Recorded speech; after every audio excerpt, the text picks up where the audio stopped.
Salam sejahtera, salam sejahtera, salam sejahtera. Selamat pagi tuan-tuan dan puan-puan yang dihormati sekalian. Pertama sekali, saya ingin bertanya kepada tuan-tuan dan puan-puan boleh komen di bawah. Adakah tuan-tuan dan puan-puan merasakan bahawa parlimen tidak akan bertahan lama? Nak kata, parlimen boleh dibubarkan pada bila-bila masa. Tuan-tuan dan puan-puan yang dihormati sekalian, secara politik kemungkinan parlimen bubar minggu depan masih dianggap rendah, tetapi bukan mustahil. Berdasarkan keadaan semasa ini, ada beberapa faktor yang sedang membuat ramai pemerhati politik mula bercakap tentang kemungkinan itu boleh berlaku. Pertama sekali, krisis dalaman PKR sekarang semakin panas, semakin membara dan semakin meneruk, semakin membengkak. Ya. Rafizi keluar dan akhirnya menyerang PKR secara terbuka sekarang ini. Pemimpin cabang dan juga AMK pula mulai letak jawatan satu persatu. Spekulasi pula semakin kuat wujud kononnya kem berbeza di dalam parti PKR sendiri. Dan sekarang ini muncul pula satu lagi tekanan baru di dalam kerajaan perpaduan di mana veteran UMNO pula mulai mendesak supaya UMNO keluar daripada kerajaan. Ini kerana wujudnya satu isu daripada DAP dan 3R yang meningkatkan tekanan akar umbi parti UMNO ini. Hubungan antara parti kerajaan nampaknya semakin tegang sekarang ini. Anwar mungkin terpaksa reset mandat kalau keadaan dalaman kerajaan ini terus tidak stabil.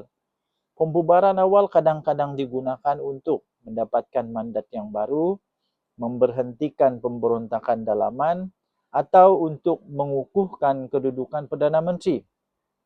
Tetapi, tuan-tuan dan puan-puan, ada juga faktor besar yang membuat pembubaran minggu depan ini masih sukar dan hampir mustahil.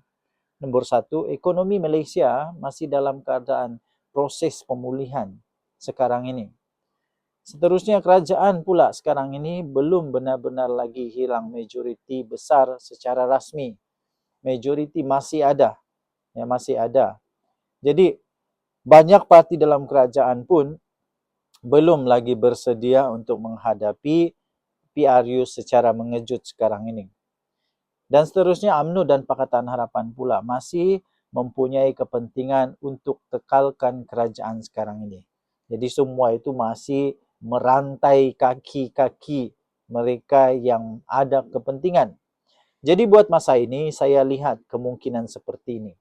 Parlimen dibubarkan pada minggu depan itu rendah sehingga di paras yang sederhana.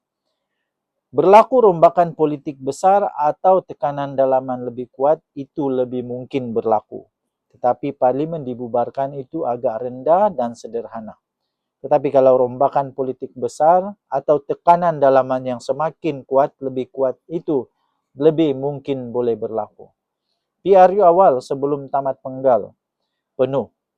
Pula semakin meningkat kemungkinan kalau krisis dalaman di dalam PKR dan UMNO semakin membesar. Walaupun begitu tuan-tuan dan puan-puan, kalau tiba-tiba lebih ramai MP keluar parti dan akhirnya UMNO bersetuju untuk menarik sokongan daripada kerajaan perpaduan ini atau kehilangan majoriti, kerajaan hilang majoriti, maka pembubaran boleh berlaku jauh lebih cepat daripada yang kita jangka. Dan sekarang ini tuan-tuan dan puan-puan, politik Malaysia memang sedang masuk dalam fasa yang sangat-sangat tidak stabil. Pada saya tuan-tuan dan puan-puan, sekiranya UMNO keluar daripada kerajaan, pasti akan ada yang disebut sebagai domino effect. Sekarang yang memberikan kelebihan besar dan pengharapan terakhir kepada Perdana Menteri Datuk Seri Anwar Ibrahim adalah gabungan parti daripada Sabah dan Sarawak, GRS dan juga GPS. Sekiranya UMNO keluar dan GPS serta GRS pun terkena efek domino itu, mereka pun mengumumkan keluar daripada kerajaan, memang tidak ada harapan lagi untuk Datuk Seri Anwar Ibrahim terus bertahan. Tetapi apapun sekarang ini, macam manapun meroyan, bagaimanapun pembangkang dan sebagainya, Datuk Seri Anwar Ibrahim masih lagi kukuh sebagai Perdana Menteri Malaysia. Okey, jadi kita doakan semoga negara Malaysia terus maju, makmur, aman, sejahtera.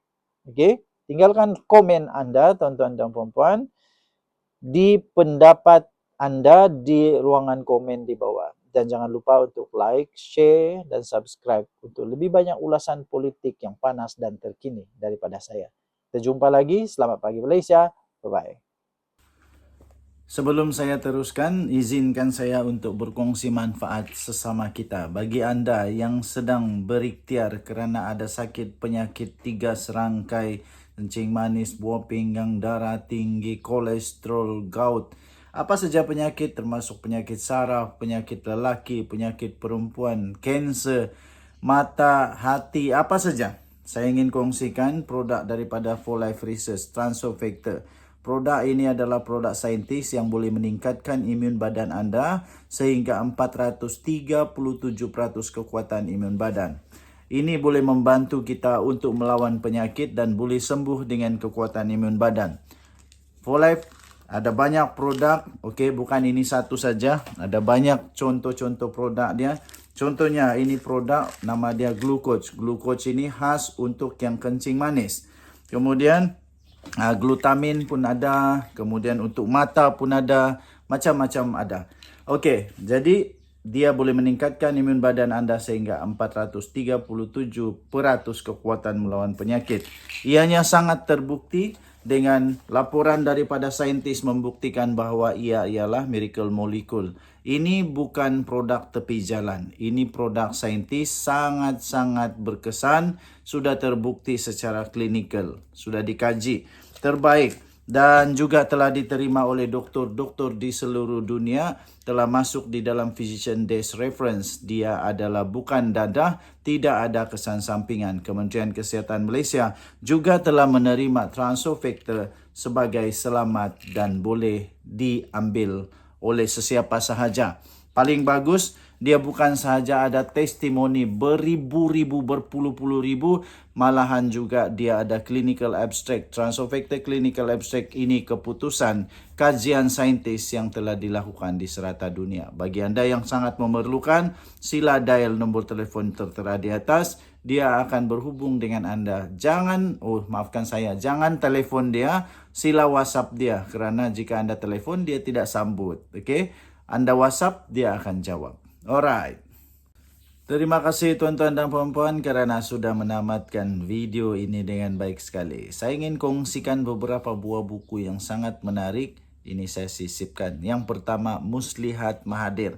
Sekiranya anda berminat untuk melihat bagaimana Muslihat Mahathir yang dituliskan di dalam buku ini, anda boleh baca ini untuk menambahkan pengetahuan anda, untuk anda tahu siapa Mahathir yang sebenarnya. Buku ini sangat luar biasa. Ketika saya membaca, saya terkejut. Wow! Dan saya semakin berilmu. Kedua, buku yang kedua yang saya ingin kongsikan pada anda ialah Pemikiran Tun Mahathir. Ini ditulis oleh seorang pakar yang sangat-sangat luar biasa, merungkai. Dia kasih pecah semua pemikiran Tun Mahathir. Ini bukunya yang sangat luar biasa. Sekiranya anda mau tahu macam mana Mahathir punya cara berfikir, ini dia.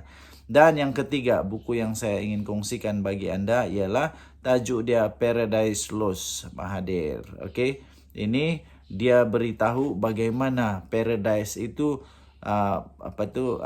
surga yang diwar-warkan di Malaysia nampaknya sudah hilang menurut Mahathir.